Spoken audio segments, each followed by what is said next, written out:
बच्चों good evening. आज हम लोग इनऑर्गेनिक का फर्स्ट चैप्टर स्टार्ट करेंगे। इनऑर्गेनिक का जो फर्स्ट चैप्टर है आपका जो है पीरियोडिक टेबल एंड प्रॉपर्टीज, इस पर डिस्कस करेंगे। इसके बाद हमारा जो अगला चैप्टर होगा वो होगा आपका केमिकल बॉन्डिंग। केमिकल बॉन्डिंग बहुत स्कोरिंग है और ये चैप्टर भी आपको कम से कम एक सवाल दे के जाता है। तो सबसे पहले हम लोग पढ़ते क्या है, हम लोग 10th स्टैंडर्ड में पीरियोडिक टेबल खूब पढ़ा करते हैं, खुद इसके ड्रॉबैक्स है, क्या कमजोरी है, क्या अच्छाई है, सभी को डिटेल में हम लोग पढ़ते हैं, राइट। लेकिन हम लोग जब 11th स्टैंडर्ड में आते हैं और 12th स्टैंडर्ड में हम लोग जब कंपटीशन की बात करते हैं तो हम लोगों से पीरियोडिक टेबल के बारे में ज्यादा नहीं पूछा जाता है। बहुत एलिमेंट्री पूछा जाता है, जिसको मैं बाद में डिस्कस भी करूंगा। तो हमारे यहाँ जो सबसे ज्यादा जो पूछा जाता है वो पूछा था पीरियोडिक प्रॉपर्टीज। तो हम लोग सबसे पहले पढ़ेंगे पीरियोडिक प्रॉपर्टीज, उसके बाद हम लोग पढ़ेंगे पीरियोडिक टेबल, राइट। जो ज्यादा पूछा जाता है पहले उसको डिस्कस करेंगे और उसके बाद जो कम पूछा जाता है, स्लाइटली पूछा जाता है, नहीं पूछा जाता है, उसको हम बाद में एज इट इज आपको समझा देंगे क्या क्या पूछा जा सकता है ना। तो हेडिंग डालिए पीरियोडिक प्रॉपर्टीज। पहले चैप्टर का नाम लिख लीजिए,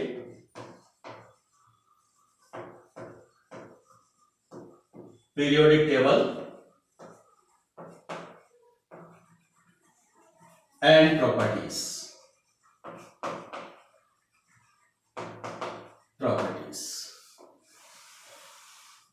तो सबसे पहले हमारा हेडिंग पड़ेगा पीरियोडिक टेबल एंड प्रॉपर्टीज, ठीक है।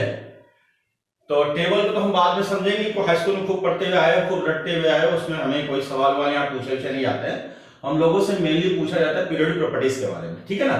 तो फर्स्ट हेडिंग जो हमारा बनता है वो बनता है periodic properties.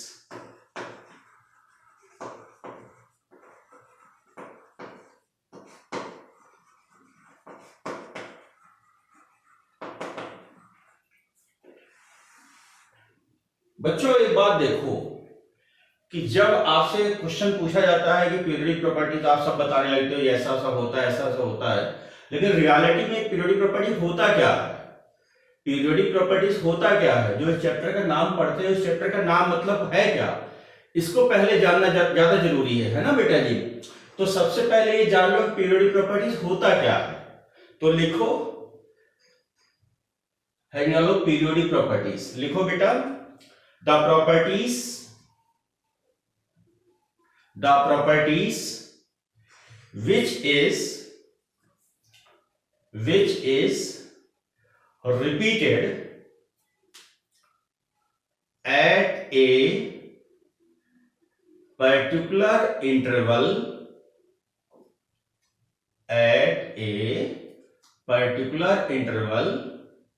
is known as periodic properties, full stop। Next line से लिखो बेटा periodic properties are of two types। तो नंबर एक पर क्या है भाई? नंबर एक पर लिखेंगे हम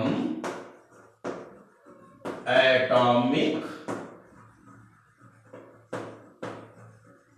periodic properties, right.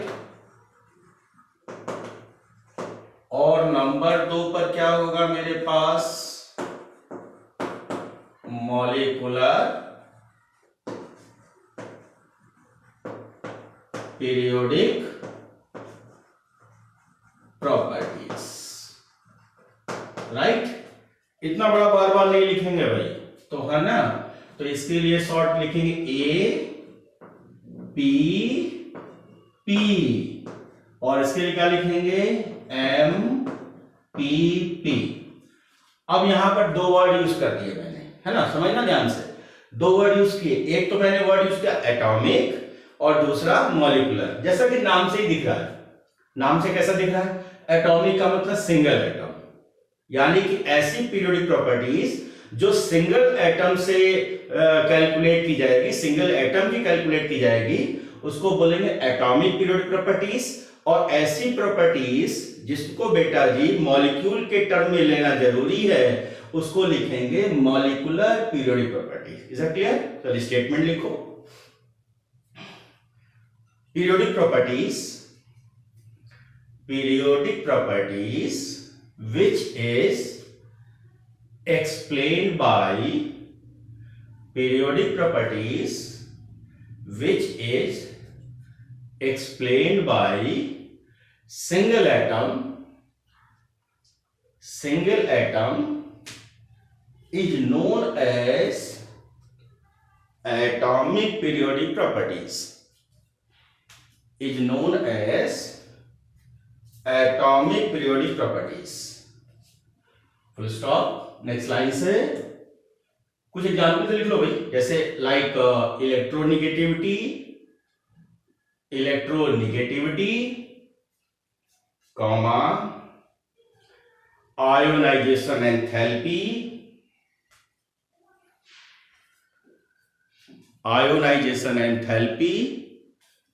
Comma electron gain enthalpy, right. ठीक है. नेक्स्ट लाइन से लिखो बेटा, periodic properties which is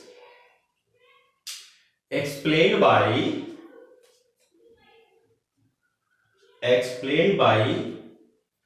at least two atom, तभी तो मॉलिक्यूल होगा. at least two atom है ना, is known as molecular periodic property. molecular periodic properties like radii, comma boiling point, comma melting point. ठीक. अब स्टार्ट करें number 1. तो number 1 में लिखना बनता है मेरा, जो हमें पढ़ना है रेडियाई, या नंबर 1 करके लिखो ए को लिख लेंगे रेडियाई. ठीक है. ठीक. अब बात सुनना ध्यान से. आप लोग कैसे पढ़ते हो? आप लोग पढ़ते क्या हो कि भाई एक एटम है, उसके सेंटर से जहां इलेक्ट्रॉन रिवॉल्व कर रहा है, यहां से यहां तक की डिस्टेंस को बोलते हैं रेडियाई. बोलते हैं. तो अब आपके सामने क्वेश्चन क्या आया? आप कहने वाले हो सर कि ये तो एक ही एटम से हो गया, तो इसको आपने इसमें क्यों लिखवा दिया, इसमें क्यों नहीं लिखवा दिया? तो एटॉमिक पीरियोडिक प्रॉपर्टी में क्यों नहीं लिखवाया? इसको आपने मॉलिक्यूलर में लिखवा दिया. क्या आपने गलत लिखवा दिया या गलत पढ़ा दिया? नहीं बेटा जी, एक बात बहुत कायदे से समझिएगा कि ये जो मैथमेटिक्स का फॉर्मूला है, मैथमेटिक्स का फंडा है कि कॉन्सेप्ट अगर हम एक्चुअल में देखें, एक्चुअल में तो यही है कि सेंटर से आउटर सरफेस जहां पर इलेक्ट्रॉन घूम रहा है उसको हम लोग रेडियाई बोलते हैं. उसको हम क्या बोलते हैं? रेडियाई. तो एक बात तो बिल्कुल डिसाइड हो गया कि साहब ये रेडियाई है, लेकिन हमने जो अभी लिखवाया है इसको किस में लिखवाया है? मॉलिक्यूलर में लिखवाया. थोड़ा ध्यान से सुनना. मैंने क्या बोला कि सेंटर से लेकर के इलेक्ट्रॉन जहां घूम रहा है इस जगह को मैं रेडियाई बोलूंगा, लेकिन फिर मैंने क्या लिखवाया? इसको मैंने मॉलिक्यूलर, यानी कि 2 एटम होना चाहिए था. बच्चों एक बात समझना कि केमिस्ट्री के अंदर किसी एक सिंगल एटम की रेडियाई को हम कैलकुलेट नहीं कर सकते. फिर से हम बोल दें, केमिस्ट्री के अंदर सिंगल एटम की रेडियाई को हम कैलकुलेट नहीं कर सकते. मैं फिर से बोलूंगा, केमिस्ट्री के अंदर सिंगल एटम की रेडियाई को मैं कैलकुलेट नहीं कर सकता हूं. उसकी वजह क्या? तो पहले हम इसको लिखें एक्चुअल, यानी कि ऐसा एक्चुअल में होता है ना, एक्चुअल में ऐसा कहते हैं हम लोग. लेकिन अगर हम कॉन्सेप्ट या लिखें on the basis of concept, अगर हम कॉन्सेप्ट के हिसाब से चलें, है ना, तो रेडियाई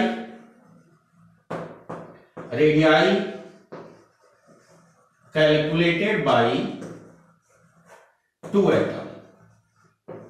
अब क्वेश्चन बनता है हमारे पास, अब क्वेश्चन ये बनता है कि सिंगल एटम का क्यों नहीं। अब देखो ध्यान से बेटा जी, ये हमारा एक एटम हो गया, न्यूक्लियस हो गया, और ये हमारे हो गए शेल। किसी एटम में बहुत सारे शेल होते हैं, राइट। सेल को हम कैसे दिखाएंगे, n बराबर 1 मान लो, n बराबर 2 मान लो, n बराबर 3 मान लो, n बराबर 4 मान लो। जब n बराबर 1 मानेंगे तो इसको लिखेंगे K शेल, इसको लिखेंगे L शेल, इसको लिखेंगे M शेल, और इसके आगे लिखेंगे N। इसके बाद एटॉमिक स्ट्रक्चर फिजिकल केमिस्ट्री में मैं आपको ये भी इसके आगे बताऊंगा इसकी सब कहानी क्या है। अब क्या है कि हमने ये लिखा है कि सिंगल एटम के रेडियाई को हम कैलकुलेट नहीं कर सकते। उसकी जो पहली वजह क्या है? पहली वजह यह है कि size of atom is very small. Size of atom is very small, यानी कि एटम का साइज जो है बहुत छोटा है। एटम का साइज क्या? बहुत छोटा है। दूसरी वजह क्या है? दूसरी वजह क्या है कि नंबर ऑफ शेल, अगर मैं नंबर ऑफ शेल की बात कह रहा हूं तो आप नंबर ऑफ शेल में n बराबर 1 से लेकर के n बराबर इंफिनिटी कुछ भी ले सकते हैं। मतलब क्या है? एक एटम था तो यहां से लेकर के यहां तक के रेडियाई को हम कैलकुलेट कर पाए थे, यहां से यहां तक इलेक्ट्रॉन कैलकुलेट कर लिए। अब इसमें हम ये कैसे डिसाइड कर पाएंगे इलेक्ट्रॉन यहां से यहां कैलकुलेट करना है, या यहां से कैलकुलेट करना है, या यहां से कैलकुलेट करना है, या यहां से कैलकुलेट करना है। तीसरी जो अहम बात ये होगा कि इलेक्ट्रॉन का जो मोशन होता है, मूवमेंट होता है, उसमें वेव नेचर होता है। ये सबसे खतरनाक पॉइंट यही है। वेव नेचर का मतलब क्या है? वेव नेचर का मतलब क्या है कि जो इलेक्ट्रॉन का जो मूवमेंट होता है वो इस तरीके से होगा। अब एक बात बताओ, मान लिया इलेक्ट्रॉन यहां रिवॉल्व कर रहा है, एक कंडीशन में इलेक्ट्रॉन यहां रिवॉल्व कर रहा है, तो किसको आप रेडियाई मानोगे? क्या हम इस डिस्टेंस को रेडियाई मानेंगे, या हम यहां से लेकर यहां तक रेडियाई मानेंगे? तो इस वजह से हम सिंगल एटम के रेडियाई को कभी कैलकुलेट केमिस्ट्री के अंदर नहीं करेंगे। जो आपने करना है वो मैथमेटिक्स में ऐसा करते रहना, लेकिन अपने केमिस्ट्री में ऐसा बिल्कुल भी नहीं करेंगे, क्योंकि हमारे पास 3 फैक्ट्स हैं। पहला, साइज ऑफ एटम बहुत छोटा है, इसका मतलब हम डिसाइड नहीं कर पाएंगे कैसे हम कैलकुलेट करें। दूसरा, इसमें जो दूसरी बात है कि हर एटम में शेल होते हैं, यानी K shell, L shell, M shell, N shell, बहुत सारे शेल होते हैं, तो हम ये डिसाइड नहीं कर पाते हम किस शेल से इलेक्ट्रॉन को कैलकुलेट करेंगे। K से करेंगे, L से करेंगे, M से करेंगे, या N से करेंगे, और आगे भी है। लेकिन तीसरी बात जो सबसे ज्यादा परेशान करने वाली हमको ये है सिंगल एटम के लिए कि इलेक्ट्रॉन का मूवमेंट वेव नेचर होता है। कभी वो न्यूक्लियस के पास में आ जाएगा, कभी दूर चला जाएगा, तो हम ये डिसाइड कैसे करेंगे कि दूर वाले को हम रेडियाई मानेंगे या पास वाले को रेडियाई मानेंगे? 3 ये फैक्ट ऐसे फैक्ट हैं जिसकी वजह से हम कह सकते हैं कि सिंगल एटम के रेडियाई को कैलकुलेट नहीं किया जा सकता। नोट करिए।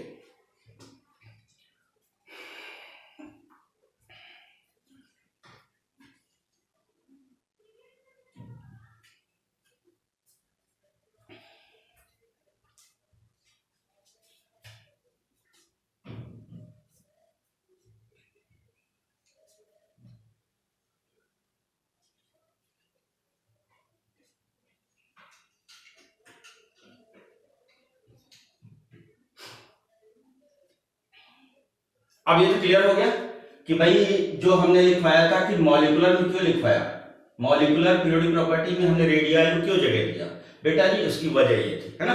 अब हम रेडियाई की रियलिटी पर आ जाए तो एक लाइन लिखो, एक लाइन तो लिखना बनता है। लिखो, actually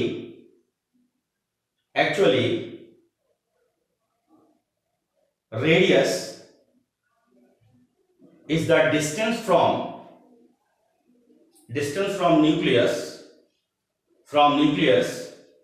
to outer cell where electrons are revolved. एक बात, but on the basis of concept,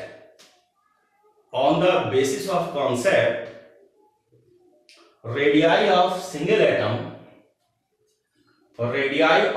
atom is never calculated. Never calculated. So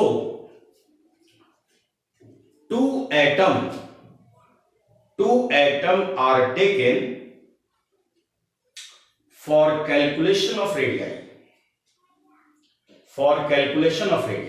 Full stop.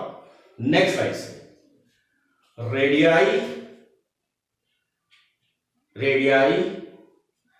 are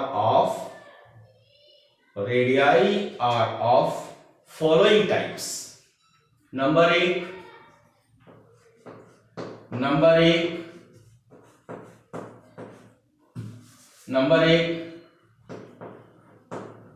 ionic radii. बच्चों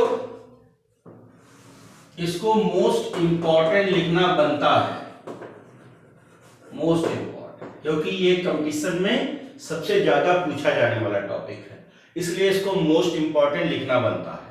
एक बात। दूसरी बात क्या है भाई, आयनिक रेडियाई का लॉजिक क्या है? आयनिक का मतलब आयन से होता है। आयन का मतलब क्या हो गया साहब? एक हो गया मेरा, एक कैटायन हो गया, बढ़िया से बना लेना तुम लोग, और ये हो गया मेरा एनायन। यानी कि ये इसको मैं प्लस मान लूं या ए प्लस कह दूं, ज्यादा अच्छा रहेगा, और इसको मैंने कह दिया बी माइनस, राइट। एक कैटायन के सेंटर से दूसरे एनायन के सेंटर की जो डिस्टेंस होती है, यानी इस डिस्टेंस को हम लोग बोलने वाले हैं क्या? कौन सी रेडियाई? Ionic radii. और आयनिक रेडियाई का ही दूसरा नाम जो होगा वो होगा आपका इलेक्ट्रोवैलेंट रेडियाई।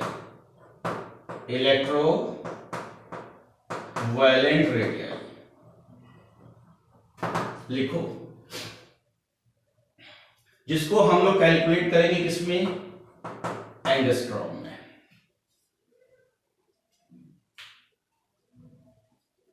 जिसको हम कैलकुलेट करेंगे किसमें बेटा जी? एंगस्ट्रॉम में। नोट करो बेटा।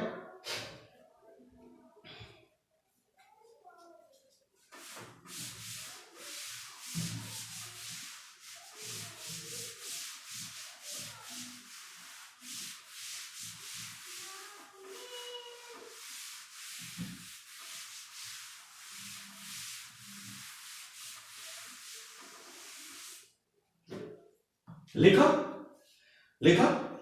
अब देखो, एक पर मैंने लिखा ए प्लस, जिसको मैं कहूंगा कैटायन, राइट। एक को मैंने लिखा बी माइनस, जिसको बोलेंगे anion, right.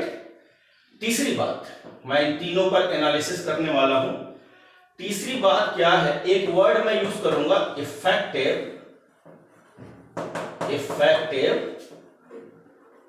Nuclear charge. NCERT में बहुत लिखा हुआ है ये भाई, इतना बार बार नहीं लिखेंगे, शॉर्टकट में ईएनसी लिखेंगे।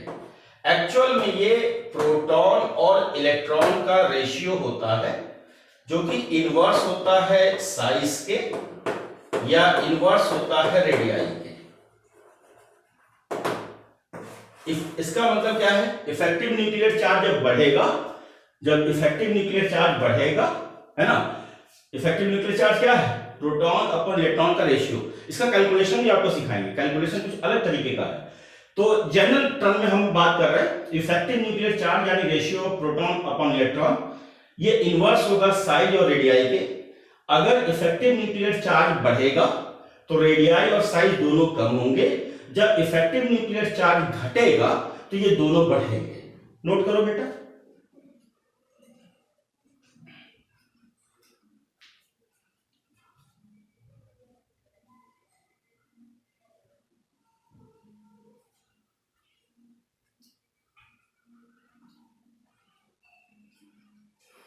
स्टार्ट करें। अच्छा, अब पहली बात देखो, पहला लिखो केस 1।